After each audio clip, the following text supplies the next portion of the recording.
अब जब आप इस तरीके की बात करते हैं तो फिर एक सवाल ये लोगों के मन में आता है और एक धारणा बनती है कि जो जगत गुरु शंकराचार्य अभिमुक्तेश्वरानंद जी हैं, ये राजनीतिक बयान दे रहे हैं।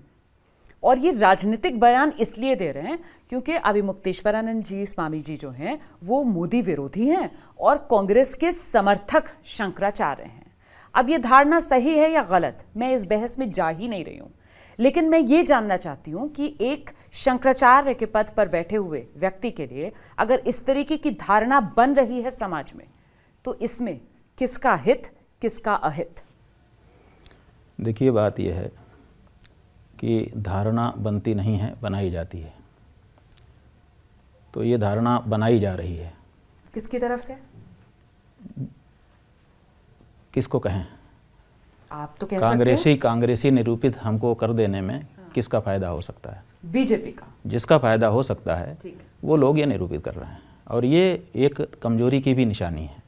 जब हम कोई प्रश्न उठाते हैं तो हमारे प्रश्न का सीधा शास्त्र से उत्तर देने की बजाय आप कांग्रेसी कहते थे, कांग्रेसी मान लो, हम कहते हैं कोई कांग्रेसी है भी, तो क्या कांग्रेसी होना खराब है? चुनाव आयोग ने कांग्रेस पार्टी को पंजीकृत किया हुआ है, उसको चुनाव लड़ने के लिए अवसर देती है, देश के हजारों लोग उसको वोट देते हैं।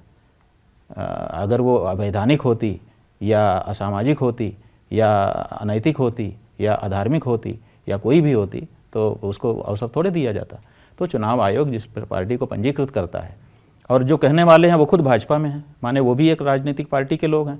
तो राजनीतिक पार्टी के लोगों की दृष्टि क्या होती है कि वो ऐसे लाइन खींचकर, जैसे कबड्डी लड़ी जाती है वैसे बीच में एक लाइन देखना चाहते हैं। वो चाहते हैं या तो आप हमारी गोल में रहो, नहीं तो आपको हम दूसरी गोल का सिद्ध कर देंगे। तो जब हम उनकी गोल में नहीं दिखाई दे रहे हैं क्योंकि हम प्रश्न उठा रहे हैं, तो वो हमको कांग्रेस में सिद्ध करना चाहते हैं और कुछ नहीं है। हम ना कांग्रेस में जाना चाहते हैं ना भाजपा में जाना चाहते हैं। क्यों? क्योंकि ये राजनीति है। हम धर्म के पद पर हैं और हमारा जीवन धर्म के लिए समर्पित है। इसलिए हमारा अगर कोई है तो धर्मशास्त्र हमारा है। तो हम धर्मशास्त्र के अनुसार चलते हैं और हमारी धार्मिक जनता को हम मार्गदर्शन करते हैं। मोदी विरोधी नहीं है? मोदी विरोधी कैसे हैं? देखिए, मोदी विरोधी कौन है ये समझ लीजिए। मोदी विरोधी वो है जो मोदी के गलत कामों में उसको नहीं टोक रहा है, क्योंकि गलत काम से ही किसी का पतन होता है। तो हम तो कह रहे हैं कि भैया, शास्त्र कहता है कि गलत समय में करोगे, अधूरे मंदिर में करोगे तो बाद में इसका दुष्परिणाम होता है।